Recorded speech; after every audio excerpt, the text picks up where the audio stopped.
Hey y'all, and welcome to Brawl. My name is Brian, and this crazy dim goes off on an unhinged rant, all because Kristi Noem refuses to give in to her nonsensical questions, particularly when it comes to FEMA.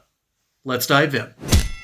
Your testimony references that you want to, quote, eliminate dysfunction of the current agency. I'm unclear. I don't know if my colleagues are clear on what you mean by dysfunction. And I'm concerned that you're causing more dysfunction within the workforce that should be preparing itself for the pending hurricane season. Well, thank you for your question and the discussion on this topic today. President Trump has been very clear since the beginning that he believes that FEMA and its response in many, many circumstances has failed the American people, and that FEMA as it exists today should be eliminated and empowering states to respond to disasters with federal government if you'll just, support. with all due respect, where is the evidence of the failure of FEMA? I don't know about everybody else on this.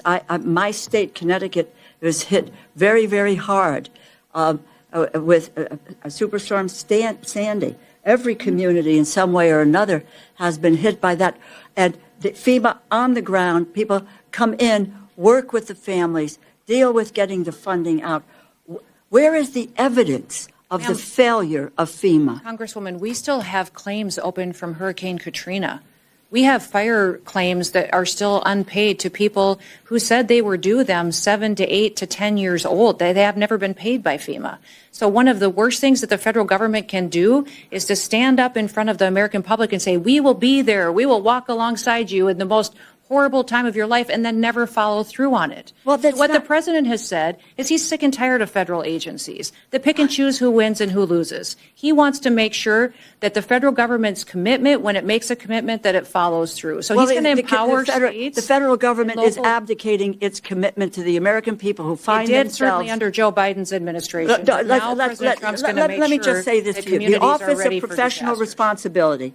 The Office of Professional, because I knew you were going to go there. As you know, FEMA's Office of Professional Responsibility, under the Biden administration, there was no evidence, no direction or agency or field leadership to discriminate against disaster victims based on political affiliation, which was in charge. I'll follow up with you. Well, and I will follow up. I will follow up, and I follow up with my colleagues, quite frankly, and to really listen to people whose states, communities have been devastated, and what role FEMA has played. I don't know how many millions and millions of dollars went out in Louisiana. Actually, I've asked my staff to calculate that when Katrina hit, and the response was overwhelming. And the response has been overwhelming. If you want to make corrections, that's fine. We all agree with that.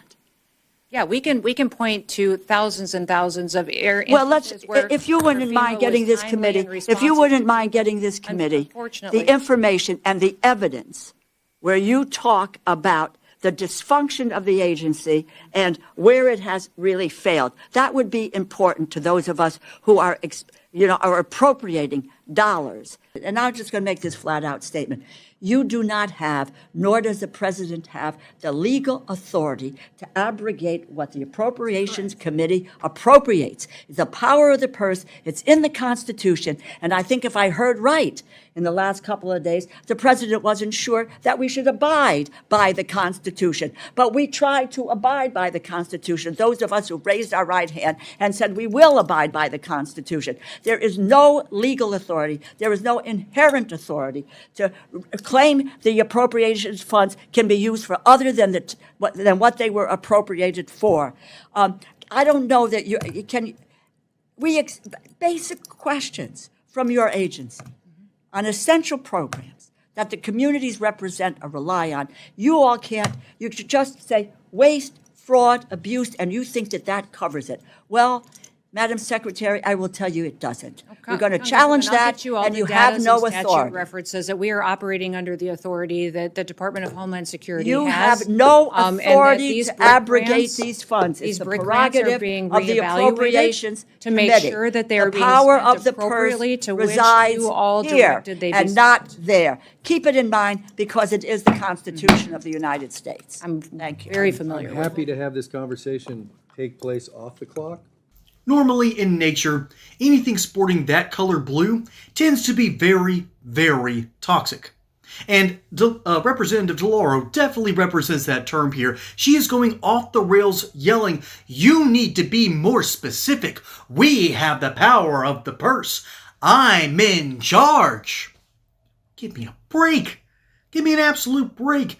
Under your leadership and under your appropriations, the President of the United States is actually allowed once a group under the Department of Homeland Security says, hey, we can move funds elsewhere in our department. Well, guess what? The president can sign off on that without congressional oversight. Okay? By the way, that's what happened last year in 2024. And to make matters worse, remember what I said about a president can say, thanks to the different department, for instance, Homeland Security, which also deals with FEMA, you can move some money around for us. That'd be really helpful. Thank you. And then the President Biden signed off on it thanks to what Alejandro Mayorkas did. Instead, we got two major hurricanes, one slammed Florida and the other slammed Florida and then moved all the way up the Georgia coast and through the Carolinas and into North Carolina, dumping massive amounts of rain through Hurricane Helene. We had historic floodings out there, and FEMA was running around like chickens with their head cut off, not being able to communicate with any local authorities. They weren't ready, they weren't well coordinated, and you can ask anyone from that area, and they'll tell you just how much they despise FEMA, but are thankful for private charities, particularly like Samaritan's Purse, which I've had the pleasure of briefly volunteering for. Not that I'm great with that kind of work, but I know what they can do. They're a fantastic organization, and they're based out in North Carolina, and they did 10 times the amount of work that anything that the federal government can do. By the way, also big shout out to the Amish communities. They came down in droves from Kentucky and Pennsylvania and helped out those mountain towns, helped them rebuild. And then the Representative Edwards came before Congress back in November of 2024, and this was part of his testimony. He, that is, Representative Edwards, also said there were other failures, including FEMA personnel changes with little or no notice to county governments, no-shows for scheduled appointments, issuing hotel vouchers, and an inefficient inspection process. In other words, FEMA was slow off the get-go, wasn't ready for this, even though it's the very tail end and often the worst part of hurricane season. They weren't ready and they didn't care. And by the way, I'm absolutely not buying it when this representative, by the way, DeLauro, I mispronounced earlier, Representative DeLauro was talking about Hurricane Sandy and how it affected the northeast coast. Hurricane Sandy was a tropical storm that is only significant because that part of the coast never gets anything remotely close to a hurricane. They will get tropical style systems of low pressure systems rotating counterclockwise. And they'll have something called nor'easters. They'll have snow in the wintertime, but it's easier to prepare for snow than it is to prepare for catastrophic flooding, which happens under many hurricanes. The southeast, by the way, Tornado Alley has moved. It is no longer from Kansas to Oklahoma. It is actually shifted to the southeast. It's actually from Arkansas to Alabama. And so the new Tornado Alley has hit the southeast along with major hurricanes.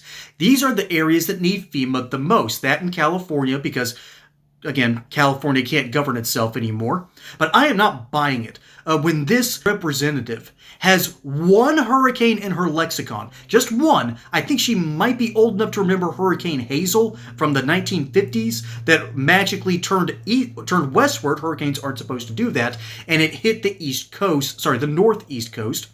And I'm not buying it when this woman has only one hurricane to talk about when you ask anyone across the South, particularly the southern coast, from New Bern, North Carolina, all the way down to Galveston and further south of Texas, by the way, they can tell you about 10 hurricanes in the past 15 years. And I do apologize if you're from northern areas, but I can't help but notice these areas around the Northeast and that sort of mega city from DC up to Boston, they think the world revolves around them. And there is a lot of money. There's a lot of classic America that has happened in these areas. You have the history in New York City and its fabulous wealth. If you can make it there, you can make it anywhere.